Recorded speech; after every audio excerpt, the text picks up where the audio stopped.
Ito po, magandang pag-usapan po, ano? At ito na po yung inaantay po ng mga supporters po ng mga Duterte po, mga kabida, ano? Ito hong pagkawatak-watak ho ng House of Representatives. Okay? Dahil meron pong looming rift, mga kabida, no? Dito ho sa mga kongresista, dyan po sa House of Representatives, ano po? Matapos pong mag-refuse ito hong si Deputy Speaker at 5th District Representative ng Cebu, ano? Na si Duke Frasco, na pumerma ho sa manifesto po, mga kabida, para ho sa suporta po niya doon po kay Speaker Martin Romualdez para ho sa 20th Congress. Ayan. Ito po, babasahin ko lang po itong balita mula sa Daily Tribune. Okay? Sabi po dito, House leadership crack emerges. Ayun, mantakin nyo yung headline, ha? Yung crack, kaya lumabas na po, ano? Dito ho sa sinasabi ho nilang solid super majority, mga kabida, dyan po sa Kamara. An underlying rift at the House of Representatives surfaced yesterday after Deputy Speaker and Cebu 5th District Representative Vincent Franco Duque Frasco was reported as one of the House members. Take note, ha? One of the House members, meaning marami pala ito sila, no? Who declined to sign a manifesto supporting the continued speakership of late Representative Ferdinand Martin Romualdez for the 20th Congress, mga kabida. Ito na sinasabi ko po, ano? While no official explanation has been issued, sources said growing discontent is simmering within the House, particularly among lawmakers from Visayas and Mindanao. Eto na. Meron na palang discontentment, ano? Posible sa pamamalakad, pamumuno, ano? Ni Speaker Martin Romualdez dyan po sa House of Representatives. At mantakin nyo, yung mga kongresista na sinasabi hong meron pong discontentment, mula ho sa Visayas and Mindanao. Ito, magkakalyado talaga ito kasi pareho itong mga Visayan-speaking congressmen. Okay? Mga kabida.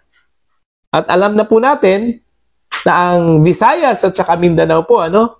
Okay? Puwera lang po dito ho sa ibang mga kongresista, mga pro-Duterte yan, mga kabida. Okay? Eto, patuloy ho tayo, mga kabida, no? Frasco's office has not issued an official statement but indicated to the media that the Deputy Speaker will issue a statement in the coming days. Ito po. Frasco is a key political figure in Cebu, one of the country's vote-rich provinces. He was re-elected with a strong mandate of 217,303 votes or an 84,201 votes margin, ano? He is the husband of Tourism Secretary Cristina Garcia Frasco. Ayon. Now, meron po akong nasa-sense, mga kabida, no? Kasi ho, unang-una, bakit ho, ito yung gagawin ho na action ni Frasco, ano? Kung natatakot ho siya, mga kabida, na baka po maapektuhan yung posisyon ho ng kanyang asawa, na secretary po ng Department of Tourism, ano? Mind you guys, baka po meron na pong rift ito hong Malacanang at ito hong House of Representatives, ano? Okay? Kasi unang-una po, dami na pong kasalanan ito hong mga kongresista po natin, ano? Kay Pangulong Marcos. Unang-una, hindi ho nirespeto ng mga mababatas po natin sa lower house. Ito hong si Pangulong Marcos, dun po sa kanya hong kahilingan. Okay? Na wag hong ituloy ang impeachment trial o wag hong ituloy ito hong impeachment complaint, ano? Laban ho kay Vice President Sara Duterte, mga kabida, pero itinuloy pa rin. Okay, parang napahiya doon si PBBM eh. Parang lumabas ho dito mga kabida na hindi ho pinapakinggan yung statement o yung boses po ng Pangulo. Okay? Dito ho sa mga kongresistang ito. Diyan po sa House of Representatives. Ano? Pangalawa po, yung sinabi po ng Pangulo, lately lang po na ayaw ho niya ng impeachment. Okay? Pero ito hong mga kongresista, patuloy hong nag-pressure ho ng mga kabida, no? Sa mga senador, lalo-lalo na po sa Senate leadership. Naumpisahan na. May mga statements na may mga manghang na mga salita mula sa mga kongresista, no? Laban ho dito sa mga senador. Mga kabida. Okay? Now, yun yung isa sa mga nakita ko pong parang connection, ano? Okay? Plus, meron lumulutang na balita na ito hong si Toby Chanko na kalyado din ng Pangulo, mga kabida. Hindi lang po simpleng kalyado, pinsan po ng Pangulo dahil ho sa asawa ho ni Toby Chanko po, mga kabida, na relative daw ng Pangulo, ano? Okay? Tatakbo bilang Speaker of the House.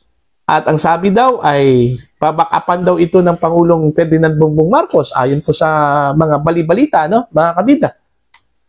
Now, ito kaya ang rason kung bakit ho may mga disgruntled congressmen dyan po sa House of Representatives dahil ho parang hindi na po maganda yung relasyon daw ng Pangulo at saka ito hong si Speaker Martin Romualdez at gusto daw, mga kabida, na alisin na po ito hong si Romualdez sa kanya hong pagiging speaker. Dahil unang-una, nakakapekto din ito sa gobyerno ni PBBM. Mantakin nyo, isa po sa mga skandalo po, mga kabida, ng Marcos administration ay ito hong 2025 national budget. Ito'y naging controversial masyado. Kasi hanggang ngayon, hindi pa po umuusad ito hong petisyon dyan po sa Korte Suprema. At hindi po natin alam kung ubos na ba yung pera. Ito hong 6-point-something trillion pesos na budget ho natin para ho sa 2025, mga kabida. Kasi wala pa tayong idea kung ano ba talaga ang naging laman po dun ho sa GAA, Kasi wala pa pong oral argument na nangyari. Ang tagal ho na binigyan ho ng pagkakataon po ng Korte Suprema ito, mga kabida. Kaya dito ho, medyo na lagay ho sa bingit ng alanganin ito hong Marcos administration. Itong mga samot-saring controversy na kagagawan di umano, mga kabida, ng House of Representatives. Abangan na lang po natin kung ano yung magiging resulta ko dito. Pag sinabi hong discontent mula sa mga kongresista, kasi daming sinabi po dito ng mga kongresista, hindi lang po itong si Frasco, one of the many congressmen, okay, na discontento daw dito ho sa leadership ni Romualdez. Baka marami po sila, okay, baka marami po. Kaya nga ito yung sinabi ko po, na baka may twist. Okay, baka may twist kasi ipinagmalaki na po ni Congressman J.J. Suarez na kanila na po yung super majority, Mantakin nyo, nasa 280 something congressman daw ang nag-pledge po ng support, mga kabida, baka hanggang pledge lang po yon. Kaya nga meron pong ipinaikot na manifesto ngayon sa mga kongresista at kahapon lang po natin nalaman na meron palang hindi po pumirma. At isa na po dito, mga kabida, ito hong si Frasco. Okay. Ang tanong dito, ito na kaya ang umpisa ho sa pagkawatak-watak, mga kabida, ng solid majority dyan po sa House of Representatives? Ang pinakamagandang tanong ho dito, sa pagbukas ho ng 20th Congress, mga kabida, aasahan ba natin na si Speaker Martin Romualdez pa rin ang tatayong Speaker of the House? O baka iba na po, mga kabida? Kung magkaganon, tapos na po yung maliligayang ambisyon ni Speaker Romualdez para ho sa 2028, mga kabida. Kung ganun po ang mangyayari. So para po sa inyo, ano po ang inyong opinion at pananaw ho dito? Please comment down, mga kabida.